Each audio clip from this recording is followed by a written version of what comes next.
എല്ലാവർക്കും നമസ്കാരം. ഇന്നത്തെ ശുഭചിന്ത.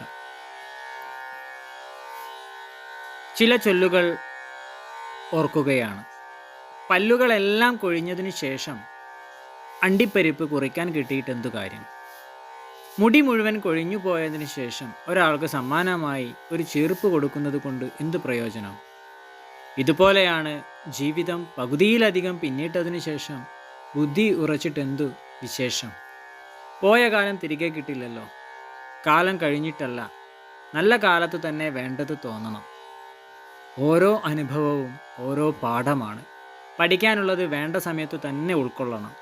യൗവനവും ആരോഗ്യവും നിലനിൽക്കെ, ജീവിതം മുഴുവൻ മുന്നിലുണ്ടായിരിക്കെ, അപ്പോഴാണ് ജീവിതത്തിലേക്ക് ബുദ്ധിയുടെ പ്രവാഹം കുതിച്ചെത്തേണ്ടത്. എല്ലാവർക്കും നന്മകളുണ്ടാകട്ടെ. എല്ലാവർക്കും ജീവിത വിജയം ഉണ്ടാകട്ടെ. നന്ദി, നമസ്കാരം.